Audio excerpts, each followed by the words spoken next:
કેમ છો મિત્રો? આજે મારી સાથે સફર કરો યોગિની મંદિરની. મારી ચેનલને સબસ્ક્રાઈબ કરી દો એટલે આપણે આવી ડોક્યુમેન્ટરી જોતા રહીએ અને મને મોટિવેશન મળે. ભારતમાં 5 યોગિની મંદિર છે, તેના વિશે આજે આપણે વાત કરીશું, જેમાં ઘણા ખરા ખૂબ ધ્વસ્ત થઈ ગયા છે. 64 યોગિની મંદિર કે જેને એકાદરસો મહાદેવ મંદિર પણ કહેવાય છે, તે 11મી સદીમાં બનેલું હિન્દુ મંદિર છે, જે મધ્યપ્રદેશના મુરૈના જિલ્લામાં આવેલું છે. આ તંત્ર વિદ્યાની યુનિવર્સિટી તરીકે ખૂબ જાણીતું હતું. અને સાથે ખાસ વાત કે આપણા દેશનું સંસદ ભવન તેની રચનાથી પ્રભાવિત થઈને બનાવવામાં આવ્યું છે. 1920માં બ્રિટિશ આર્કિટેક્ટ એડવિન લ્યુટિયન્સે આ મંદિરને પાયા તરીકે ગણી અને દિલ્હીમાં સંસદ ભવન બનાવ્યું હતું. આ મંદિરનું નિર્માણ ક્ષત્રિય રાજાઓએ 1323માં કરાવ્યું હતું. આ મંદિરનું નિર્માણ વૃત્તીય ક્ષેત્રમાં કરવામાં આવ્યું છે અને તેમાં 64 ખંડ છે. મંદિરના દરેક ખંડમાં એક શિવલિંગ સ્થાપિત છે. સાથે જ તેના ગર્ભગૃહમાં એક મોટું શિવલિંગ સ્થિત છે. આ મંદિર 101 સ્તંભો પર ટકેલું છે. આ ભારતમાં બીજું એક સૌથી પૌરાણિક 64 યોગિની મંદિરોમાંનું એક છે, જેમાં મંદિરમાંથી ફક્ત એક જ યોગિની ગાયબ છે. ભારતના અન્ય મંદિરોની તુલનામાં આ ખૂબ જ નાનું મંદિર છે. તે ભુવનેશ્વરથી કોણાર્ક સુધીના ઓછા મુસાફરીવાળા રસ્તા પર આવેલું છે. તેથી ત્યાં જવા માટે કોઈ જાહેર પરિવહન ઉપલબ્ધ નથી, કારણ કે કોઈ નિયમિતપણે ત્યાં મુસાફરી કરતું નથી અને તેથી ત્યાં જવા માટે ખાનગી ટેક્સી અથવા કાર ભાડે લેવાની ફરજ પડે છે. મંદિર તરફ જવા માટે ઘણા બધા રસ્તાના ચિહ્નો નથી, તેથી વારંવાર પૂછવું વધુ સારું છે, જેથી તમે ત્યાં પહોંચવાનો સાચો રસ્તો ચૂકી ન જાઓ. ભારતીય પુરાતત્વીય સોસાયટીના રખેવાળ પણ છે, જે એક મહાન માર્ગદર્શક પણ છે, અને તેઓ વિવિધ યોગિનીઓના નામ અને તેમના વાહન પ્રતિકાત્મક વાહનો સાથે સમજાવે છે, જેથી તેમને ઓળખવામાં સરળતા રહે. આ મંદિર વિશે એક નાનું પુસ્તક તેમની પાસે ₹150માં વેચાણ માટે ઉપલબ્ધ છે. જો તમને કલા, ઇતિહાસ અને સ્થાપત્યમાં રસ હોય તો આ મંદિરની મુલાકાત યોગ્ય લેવી જોઈએ. પ્રાચીન કાળમાં ગણિકાઓ કલા અને વિદ્યા બાબતે ખૂબ નિપુણ હતી. તેથી કહી શકાય કે પુરુષ પ્રધાન સમાજમાં સ્ત્રીઓ માટે ઉંચેરું સ્થાન આપવું શક્ય નહીં હોય. બ્રિટિશ શાસકોએ આ આઝાદ મહિલાઓને વર્ચસ્વ જમાવવા ન દીધું. 1000 વર્ષ પહેલાં નર દેવતાઓના મંદિરો બન્યા ન હતા, તેથી તે સમયના પુરોહિત અને અંગ્રેજોને મળી પુરુષ પ્રાધાન્ય અને નૈતિકતા વાદની ધારાઓને મહત્ત્વ આપ્યું. કદાચ આ મંદિરો અને પ્રથા નષ્ટ થવાનું કારણ બ્રહ્મચારી પુરુષોના વર્ચસ્વ ધરાવતા આશ્રમોનો દબાવ પણ હોઈ શકે છે. કદાચ મુસ્લિમ આક્રમણકારીઓના લીધે પણ હોઈ શકે છે. અંગ્રેજોની જોહુકમીમાં આ સ્ત્રીઓ નડતર રૂપની ધારણા પણ છે. આપણે ફક્ત કલ્પનાઓ જ કરી શકીએ કે શું કારણ હોઈ શકે. તંત્રવિદ્યાના મુખ્ય ગ્રંથોમાંનો એક બ્રહ્માંડ પુરાણ કહે છે કે જે કોઈ પુરાણના રહસ્યો જાહેર કરશે તેને યોગિનીઓ દ્વારા શાપિત કરવામાં આવશે. બીજું, જ્ઞાન વર્ણતંત્ર તેનાથી આગળ વધીને ઉમેરે છે કે જે કોઈ પણ અજ્ઞાનીઓને તંત્રના રહસ્યો કહેશે તે યોગિનીઓનો ખોરાક બનશે. તમે જાણો છો સ્ત્રી યોગીને શું કહેવાય છે? યોગી શબ્દનો અર્થ ટેકનિકલી પુરુષ છે અને યોગિની શબ્દ સ્ત્રી સાધકો માટે વપરાતો શબ્દ છે. આ બંને શબ્દો આજે પણ તે જ અર્થો સાથે ઉપયોગમાં લેવાય છે, પરંતુ યોગી શબ્દનો ઉપયોગ સામાન્ય રીતે યોગના પુરુષ અને સ્ત્રી બંને સાધકો અને કોઈ પણ ધર્મ અથવા આધ્યાત્મિક પદ્ધતિ સાથે સંબંધિત ધ્યાન પ્રથાઓનો સંદર્ભ આપવા માટે થાય છે. 64 સિદ્ધિઓ શું છે? તો દરેક દિશામાં 8 યોગિનીઓ ફેલાયેલી છે. દરેક યોગિની માટે એક સહાયક યોગિની હોય છે. ગણતરી મુજબ દરેક દિશામાં 16 યોગિનીઓ હોય છે. તેથી 4 દિશામાં 64 × 4 = 64, એટલે 64 યોગિનીઓ છે એમ કહી શકાય. 64 યોગિનીઓએ 64 તંત્રોના પ્રમુખ દેવતાઓ માનવામાં આવે છે. જો કોઈને એક પણ દેવીને કે તેમના આશીર્વાદ મળી જાય તો તેની સાથે સંબંધિત તંત્ર સિદ્ધ માનવામાં આવે છે. વ્યક્તિગત આત્મા એટલે કે જીવને આકર્ષિત કરવા માટે ઉપભોગના 64 સાધનો છે. 64 જીવોમાં વિભાગો છે, એટલે કે કળાઓ છે. જીવનના ચક્રોના 64 ખંડ છે. 64 જ્યાં શિવ શક્તિનો વાસ છે.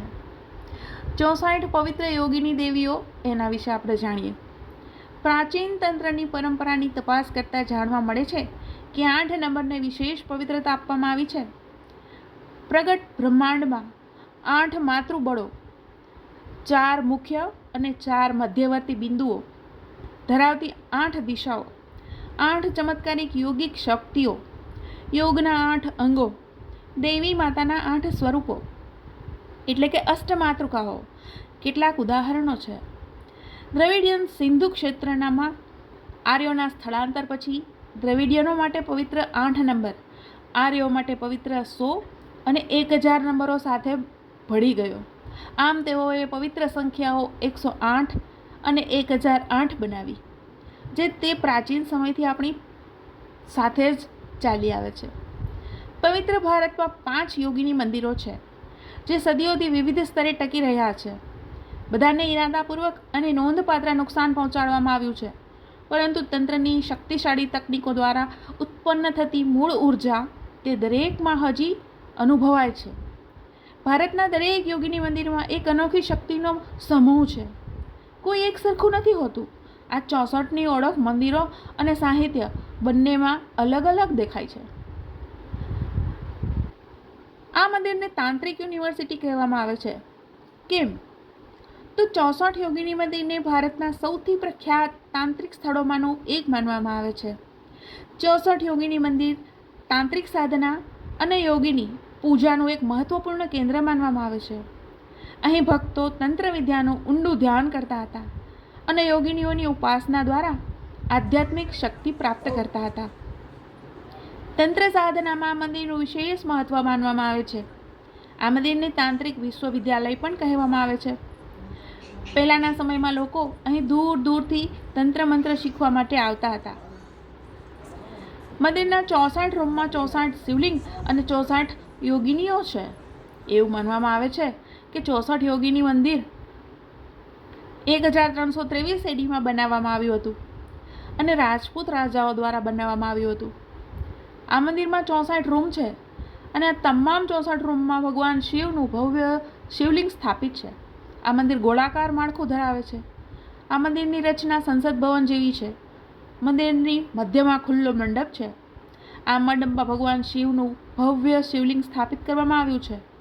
આ પેવેલિયનની આસપાસ 64 રૂમ બનાવવામાં આવ્યા છે. એવું માનવામાં આવે છે કે અહીં દરેક રૂમમાં શિવલિંગની સાથે યોગિનીની મૂર્તિ પણ સ્થાપિત કરવામાં આવી હતી. એટલે કે અહીં 64 શિવલિંગની સાથે 64 યોગીની મૂર્તિઓ પણ સ્થાપિત કરવામાં આવી હતી. તેમાંથી કેટલીક મૂર્તિઓ ચોરાઈ ગઈ છે. એવું માનવામાં આવે છે કે તંત્ર સાધના માટે 64 યોગિનીની મૂર્તિઓ મહત્વપૂર્ણ માનવામાં આવે છે. અમુક મૂર્તિઓને ખંડિત કરી દેવામાં આવી છે. શિલ્પ સ્થાપત્યમાં યોગિની. અસુરો સાથે મહાકાવ્ય દરમિયાન દેવી દુર્ગા દ્વારા છઠ્ઠા 4 યોગિનીઓના સંદર્ભમાં ભારતમાં મુખ્ય 4 અસ્તિત્વમાં યોગિની મંદિરો છે. ઓડિશામાં 2 અને મધ્યપ્રદેશમાં 2. યોગિની મંદિરોમાં જોવા મળતા સીમાચિહ્નો સમાન નથી, અલગ અલગ છે. જ્યારે રાણીપુર જરિયાલ મંદિરમાં છબીઓ અને શિલ્પો નૃત્યની મુદ્રામાં છે. હીરાપુર યોગિની મંદિરની બધી છબીઓ તેમના વહન અને સ્થાયી મુદ્રામાં છે. જે હીરાપુર 64 મંદિરની મુલાકાત લે છે તે 64 યોગિનીઓને જોઈ શકશે. મેટ્રિક્સ સાથેની કંઈક મૂંઝવણ છે. સંસ્કૃત સાહિત્યમાં યોગિનીઓ દુર્ગાની સેવિકાઓ છે. જ્યારે તે શુભ અને નિશુંભ રાક્ષસો સામે યુદ્ધ ચલાવતા હતા ત્યારે સિદ્ધાંત યોગિનીઓ ઘાટથી ઓળખાય છે. અન્ય યોગિનીઓ આ માતૃકીઓમાંથી જન્મે છે. પરંપરા મુજબ કુલ 8 માતૃકીઓમાંથી 64 યોગિનીઓનું વ્યુત્પન્ન થયું હતું. 8 યોગિનીઓ સાથે સંકળાયેલા એક ઘાટના પરિણામે કુલ 61 જેટલા યોગિનીઓ છે. ચારુહસ્તી ચોસંત અથવા ચોસ્તી એટલે કે 64. 64 યોગિનીઓનો ઉલ્લેખ આ 9મી સદીની રહસ્યવાદી સ્ત્રી સંપ્રદાય હતી. એવી લોકપ્રિય માન્યતા છે કે યોગિનીઓની ઉત્પત્તિ આદિવાસી અથવા આદિવાસી લોકોની વૈવિધ્યપૂર્ણ પરંપરાઓમાં થઈ હતી. તેઓએ દેવીઓની પૂજા કરી. સ્કંદ પુરાણમાં તેનો યોગિની, ડાકિની, શક્તિ અથવા ભૈરવી તરીકે વિવિધ ઉલ્લેખ કરવામાં આવ્યો છે. ડાકિની એ એક એવો શબ્દ છે જેનો ઉપયોગ આકાશ નર્તન, સ્ત્રી સંદેશવાહક અથવા અલૌકિક ક્ષમતાવાળા પરિચરના ગુપ્ત તંત્રના વિવિધ સ્વરૂપોની પ્રેક્ટિસ માટે કરવામાં આવે છે. પાછળ તે યોગિની શબ્દ ચંડી પુરાણમાં વપરાય છે. તે દેવી સર્વોચ્ચ દેવીના સ્વરૂપનો ઉલ્લેખ કરે છે. પ્રત્યેક યોગિનીને દેવીના શરીરના અલગ અલગ ભાગ તરીકે જોવામાં આવતી. 7મી સદીની આસપાસ માન્યતા શક્તિ સંપ્રદાય અને તાંત્રિકરણ સાથે ભળી ગઈ હોવાનું લાગે છે. બૌદ્ધ પરંપરામાં ડાકિની શબ્દ હજી પણ યથાવત છે. સાહિત્યમાં તે મેલી વિદ્યા, ચુડેલ અથવા તો ભૂતનો પણ ઉલ્લેખ કરે છે. એવું કહેવામાં આવે છે કે તેઓ સંધ્યાભાસ તરીકે ઓળખાતા ગુપ્ત સંચાર સાથેની એક ગુપ્ત સંસ્થા હતી. સંપ્રદાયનો હેતુ અલૌકિક શક્તિઓનો વિકાસ કરવાનો હતો. તેઓ પોતાને માતા દેવીના સેવક માનતા હતા. તેઓ સ્વભાવમાં ભક્તિભાવના હતા. એવું કહેવાય છે કે તેમની પાસે અલૌકિક ક્ષમતાઓ હતી. આ યોગિનીઓ કાલી અને ભૈરવીની વિનાશક શક્તિઓનો ઉપયોગ કરી અને કાળી તાંત્રિકમાં જોડાયેલી છે, પરંતુ તે ભાગ્યે જ તેમને ડાકણ બનાવે છે. સદાક અથવા અપૂર્ણાંક પદાર્થમાં લાભ માટે પંચભૂતોને નિયમિત કરવા અને વિનાશક શક્તિઓ પ્રાપ્ત કરવા માટે શરીર અને મનને નિયંત્રિત કરવાની ઈચ્છા રાખે છે. તેમની પૂજાનું કેન્દ્રીય તત્વ ભૈરવી, કાલી અને શિવ ભૈરવ હતા. તેઓએ હકારાત્મક ધ્યેય સાથે કાલી અથવા ભૈરવીની વિનાશક શક્તિઓનો ઉપયોગ કર્યો હતો. સંખ્યા 64 જેટલી વિવિધ સિદ્ધાંતો છે, પરંતુ તેઓ 64 અને 65 અને તે પણ સંપૂર્ણ એક તરીકે ગણવામાં આવે છે. 64 નંબર માનવના શરીરના કરંટ અથવા પવનને અનુત્પાદક વલણના પ્રકાર તરીકે જોડે છે. જાદુઈ શક્તિ મેળવવા માટે તાંત્રિક વિધિઓ અને અંકશાસ્ત્રમાં 64નો રહસ્યવાદી ઉપયોગ પણ છે. માતૃકાઓ દેવીના પાસા છે અને અષ્ટમેટ્રિક્સ એ 8 માતા છે, જેઓ તેમના 8 પરિચારિકાઓ સાથે આવે છે. સપ્તમાતૃકીઓ 7 માતા છે, જ્યારે જૂથની અગ્રણી દેવી સાથે તેને 8 જૂથમાં 64 યોગિની તરીકે ગણતરી કરવામાં આવે છે. યોગીની ઉપાસના તાંત્રિક પ્રતીક ચક્ર છે. તેમાં ચક્રમાં 64 પ્રવક્તા છે. દરેક પ્રવક્તા માતા દેવીના યોગિની સ્વરૂપનું પ્રતિનિધિત્વ કરે છે. બૌદ્ધ કાલચક્ર તાંત્રિક પ્રણાલીમાં નાભિચક્ર અથવા ઉત્તેજનાનું વ્હીલ, 64 ચેનલો એ ભાષણ મંડલાની 24 દેવીઓ છે. કૈલા માર્ગ તાંત્રિક પ્રણાલીમાં 8 પાખંડીવાળા 8 ચક્ર અને તે કમળ મત્સ્યેન્દ્રનાથે શીખવ્યું હતું. કૈલા માર્ગ સિદ્ધો કાશ્મીરી શિવ ધર્મનો એક પેટા સંપ્રદાય હતો. મત્સ્યેન્દ્રનાથને તંત્રની કૈલા શાળાનો પૂર્વજ કહેવામાં આવે છે. ભૈરવી તેમના ગુસ્સે ભરાયેલા સ્વરૂપમાં ભૈરવ ચક્ર તરીકે ઓળખાય છે. મત્સ્યેન્દ્રનાથને આભારી કૈલા જ્ઞાન નિર્ણયનો આ અધ્યાય 64 યોગીનો કામરૂપ છે એમ જણાવવામાં આવે છે. આનો અર્થ થાય છે ઈચ્છા સ્વરૂપ. આ વાસ્તવિકતાનો સંદર્ભ આપવાની એક રીત જ્યાં સ્વરૂપો ઈચ્છાથી જન્મે છે. દેખીતી રીતે સિદ્ધોના સંધ્યા ભાસમાં આ શબ્દ માદા અંગ, ત્રિકોણ અથવા ત્રિકોણને પણ સૂક્ષ્મ શરીરના મૂળ ધારા અથવા મૂળ ચક્રને દર્શાવવા માટે વપરાય છે.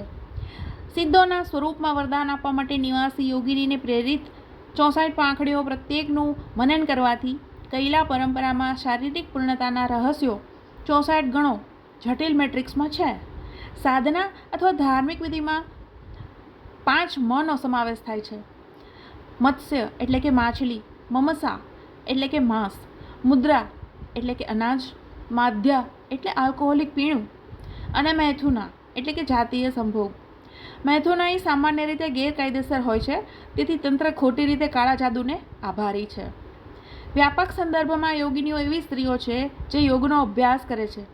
તેમાંના કેટલાક પાસે તેમની પ્રજનન શક્તિનો આંતરિકીકરણ દ્વારા વૃદ્ધત્વ પ્રક્રિયાને આગળ વધારવા જેવી અલૌકિક શક્તિઓ છે. ઉર્ધ્વ રેટાસ એ બીજ બળની ઉપરનું રિફાઇનમેન્ટ છે. ઘણી મહિલાઓએ તેમની સ્ત્રી શક્તિઓ દ્વારા આધુનિક યોગ આસનો અને ધ્યાન પરંપરામાં નિપુણતા પ્રાપ્ત કરી છે. શક્તિમાં સૃષ્ટિની દંતકથાઓ તેમના કેન્દ્રમાં દૈવી સ્ત્રીની મૂર્તિ રાખે છે. તે દ્રષ્ટિકોણ લઈ કે કોસ્મોસ અથવા ક્રોકોઝમનું સ્વરૂપ માનવ શરીર અથવા માઇક્રોકોઝમમાં પ્રતિબિંબિત થાય છે અને તે જીવનદાન આપનાર સ્ત્રી છે. શક્તિની માન્યતા તે સ્ત્રી છે, તે મૂલાધાર છે, જે ચક્રને જાગૃત કરે છે. તે કુંડલીની શક્તિ પ્રજનન અને લૈંગિકતા દ્વારા છે, જ્યારે પુરુષોને તે ક્રિયાયોગ દ્વારા પ્રાપ્ત કરવું આવશ્યક છે. તંત્રયોગમાં મહાવિદ્યા 10 વિઝડમ દેવીઓ યોગીની સ્વભાવ અને વર્તન માટેના નમૂનાઓ તરીકે સેવા આપે છે. ભૈરવી મૂલાધાર અથવા રૂટ ચક્રમાં વસે છે અને તે કુંડલીની સમાન છે. ભૈરવી તંત્રની સફળ અભિલાષાનું પ્રતિનિધિત્વ કરે છે. આમ ભૈરવી પદવી કોઈ કુંડલીની તંત્ર યોગિનીને આપવામાં આવી છે. તે અનુમાન કરે છે કે યોગિની ભયથી બહાર છે. હઠયોગ પ્રદીપિકામાં 22 યોગિનીઓ છે જેમણે તેમના જનન, ઉત્સર્જન અથવા તેના રજને બચાવી લીધા છે, અને બિંદુ છે જે પુરુષ વીર્યને વજ્રોલી મુદ્રા કહેવામાં આવે છે. તેનો વિપરીત યોગીઓ દ્વારા અભ્યાસ કરવામાં આવે છે. શિલાલેખોમાં 16મી સદીમાં ડાકીની વિધિઓ સારી રીતે દર્શાવે છે, પરંતુ સંપ્રદાય ઓછો થયો હોય તેવું લાગે છે અને મંદિરો ત્યજી દેવાયા છે. યોગીની મંદિરો જર્જરિત હાલતમાં છે અને ઉપેક્ષિત છે. આ હીરાકુંડ, રાણીપુર, ઝરાલ, જબલપુર નજીક અને ફેરાઘાટ અને ખજુરાહોમાં જોવા મળે છે. તેઓ ડરામણા હોવાનું કહેવાય છે, ખાસ કરીને ખજુરાહોમાં, એક જે પ્રવાસીઓને આકર્ષિત પણ કરતું નથી. શિલ્પો અકબંધ છે.